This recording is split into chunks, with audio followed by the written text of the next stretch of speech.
संभाजी महाराजांची 369वी जयंती आहे.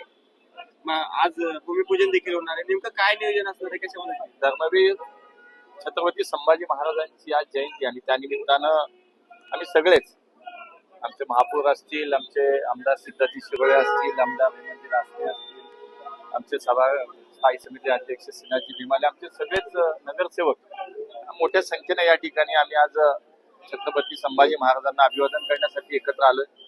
धर्मवीर संभाजी प्रतिष्ठानच्या माध्यमातून गेल्या अनेक वर्ष या ठिकाणी अशा कार्यक्रमाचं आयोजन केलं जातं. आम्ही काही मंडळी सुद्धा या प्रतिष्ठानमध्ये गेल्या काही वर्ष काम करतो. महानगरपालिकेच्या माध्यमातून आणि खासदार निधीतून या स्मारकाचं नूतनीकरण आता होतंय. एक भव्य स्वरूपामध्ये छत्रपती संभाजी महाराजांचे स्मारक एक नव्या रूपामध्ये आपल्याला पुढच्या काळामध्ये पाहायला मिळेल. त्याचंही भूमिपूजन आज या ठिकाणी होत आहे. मला असं वाटतं की पुण्याचं एक वैभव म्हणून छत्रपती संभाजी महाराजांच्या या स्मारकाचा उल्लेख केला जातो आणि आपण त्याच्याकडे पाहतो. तर त्याचं एक नूतनीकरण आणि त्यानिमित्तानं एक भव्य स्मारक पुढच्या काळात आपल्याला इथं उभं राहिलेलं दिसेल.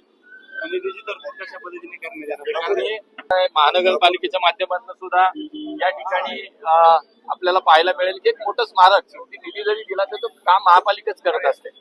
त्यामुळे एक मोठं स्मारक या ठिकाणी चांगल्या पद्धतीनं एक चांगल्या सुविधायुक्त आधुनिक पद्धतीनं उभं राहतंय आणि त्याचा निश्चितपणे आम्हाला सगळ्यांना आनंद आहे. आज या निमित्तानं हे औचित्य आहे की महाराजांची जयंती आणि त्या निमित्तानं त्याचं भूमिपूजन आम्ही सगळेजण करायला या ठिकाणी जमलेलो आहोत. अन्य एक वेगळा प्रश्न आहे. काल हडपसर मध्ये बॉम्ब सदृश्य वस्तू जी आहे ती सापडलेली आहे. खळबळीचं वातावरण आहे. नेमका काय प्रकार होता माहिती? पोलिसांनी योग्य वेळी त्याची दक्षता घेतली, काळजी घेतली आणि तो निकामी करण्यामध्ये यश आलं. निश्चितपणे पुण्यासारख्या शहरामध्ये हा सगळा विचार करता, हे सगळं पाहता, सगळं कायदा सुव्यवस्था आंतरिक सुरक्षा या सगळ्या विषयाला निश्चितपणे प्राधान्य म्हणून आम्ही लोकप्रतिनिधी त्याच्याकडे पाहतो आणि त्यामुळे काळजी करण्याचं आता काही कारण नाही. पण भविष्यामध्ये अशी कुठली घटना होणार नाही याची काळजी निश्चितपणे घेतली जाईल.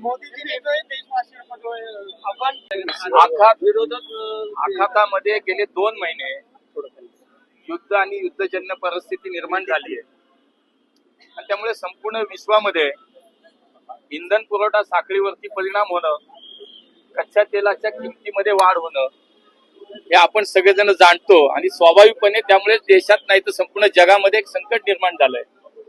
तर भविष्यामध्ये याचा विचार करता एक 6 महिन्यासाठी माननीय प्रधानमंत्र्यांनी देशवासियांना अपील केलं, आवाहन केलंय की काही गोष्टी आपण प्रत्येकाने जर ठरवून केल्या तर निश्चितपणे आज कच्च्या तेलासाठी परकीय चलन खूप मोठ्या प्रमाणामध्ये वापरावं लागतं. तर आपली ती बचत होईल आणि आजही जगातली सर्वाधिक वेगानं विकसित होणारी इकॉनॉमी अर्थव्यवस्था म्हणून आपल्या देशाकडे पाहिलं जातं, जे सत्य आहे. तर निश्चितपणे देश हितासाठी अर्थव्यवस्था अधिक मजबूत राहण्यासाठी माननीय प्रधानमंत्र्यांनी देशवासियांना जे आवाहन केलंय, मला वाटतं ते सगळ्या देशवासियांना जे अपील केलंय ते निश्चितपणे माननीय मोदीजींना देशवासी साथ देतील.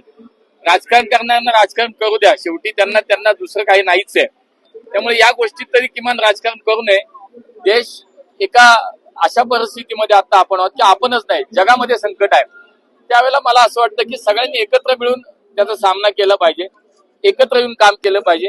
पण ठीक आहे, ज्याला राजकारण करायचं त्याला राजकारण करू द्या, पण निश्चित या देशातील जनता मोदीजींसोबत आहे.